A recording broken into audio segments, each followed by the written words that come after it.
دنیا مکافات عمل ہے، صبر ضائع نہیں جاتا۔ دوسروں کو میلا کرنے سے خود کا کردار اجالا نہیں ہو جاتا۔ کچھ لوگ اپنی آدھی زندگی پڑھنے میں گزار دیتے ہیں اور سیکھتے کیا ہیں؟ دوسروں کو نیچا دکھانا۔ بیٹی جب پسند کی شادی کا کہے اسے بے حیا اور برا نہ کہو۔ پسند کی شادی بیٹیوں کا حق ہے اور ہمارے نبی صلی اللہ علیہ وسلم کی سنت بھی۔ قرآن پاک بار بار کہتا ہے، نا امید نہ ہو، کمزور نہ پڑو، غمگین نہ ہو، بے شک اللہ ہر چیز پر قادر ہے۔ جب تمہیں یقین ہو جائے کہ اللہ کے فیصلے ہی ہمارے لیے بہترین ہیں۔ صبر کی حقیقت تو یہ ہے کہ جو ہوا اللہ کی مرضی سے ہوا اور آگے بھی جو ہوگا اللہ کی مرضی سے ہوگا۔ حالات جیسے بھی ہوں ہر وقت بس شکر ادا کرنا چاہیے۔ طوفانوں میں کشتیاں اور گھمنڈ میں ہستیاں اکثر ڈوب جاتی ہیں۔ اپنوں سے ایسی لڑائی نہ کریں کہ لڑائی تو جیت جائیں مگر اپنوں کو ہار جائیں۔ گندی سوچ اور پاؤں کی موج کبھی انسان کو آگے نہیں بڑھنے دیتی۔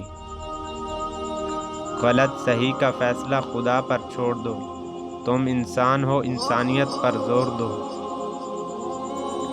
کوئی شے جب کم پڑتی ہے تب اس کی قیمت سمجھ آتی ہے۔ ہم نے آداب کے چکر میں قرآن پاک اتنا اونچا رکھ دیا کہ اب ہاتھ نہیں پہنچ رہا۔ عبادات ضرور کیجیے مگر معاملات پر بھی توجہ دیں۔ کعبے کے چکر لگانے سے لوگوں کو دیے ہوئے چکر معاف نہیں ہوتے۔ تقریباً 18,000 مخلوقات میں صرف انسان ہی پیسہ کماتا ہے۔ کوئی مخلوق کبھی بھوکی نہیں رہتی اور انسان کا کبھی پیٹ نہیں بھرتا۔ عقل مند اور بے وقوفوں میں کچھ نہ کچھ عیب ضرور ہوتا ہے۔ عقل مند اپنے عیب خود دیکھ لیتا ہے اور بے وقوف کا عیب دنیا دیکھتی ہے۔ میں آج تک اپنی خاموشی پر نہیں پچھتایا، جب بھی پچھتایا اپنے بول پر پچھتایا۔ ایک بزرگ سے کسی نے پوچھا، انسان کا سکون کہاں چھپا ہے؟ فرمایا، غفلت ہو جائے تو سجدے میں، غلطی ہو جائے تو توبہ میں۔ گھبرانا نہیں، ٹھوکر بھی ان کو لگتی ہے جن کو رب نے تھامنا ہوتا ہے۔ جب کسی کم ظرف پر احسان کرو تو پھر اس کے شر سے بھی بچو۔ کسی کو دیا گیا دھکا گھوم پھر کر آئے گا آپ کی طرف۔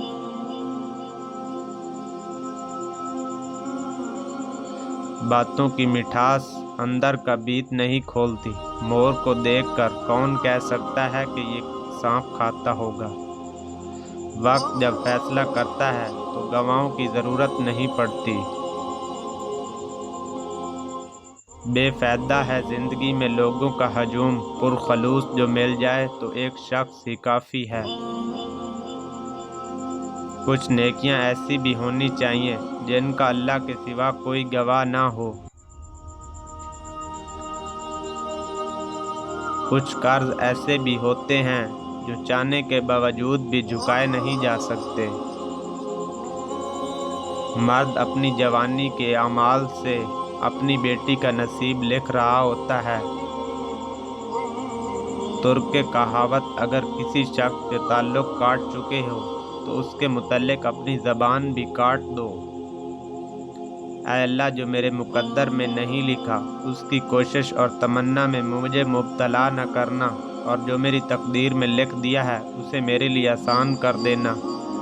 اپنے نقصان پر ہرگز غم زدہ نہ ہوا کریں، کیونکہ اللہ آپ سے اس وقت تک کچھ واپس نہیں لیتا جب تک اس سے بہتر آپ کو عطا نہ کرے۔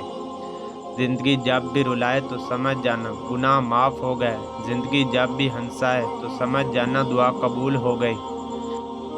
نبی کریم صلی اللہ علیہ وسلم نے ارشاد فرمایا، میں نے اللہ تعالیٰ سے دعا کی کہ یا اللہ میری امت کے لیے اس کے سویرے کے کاموں میں برکت فرما۔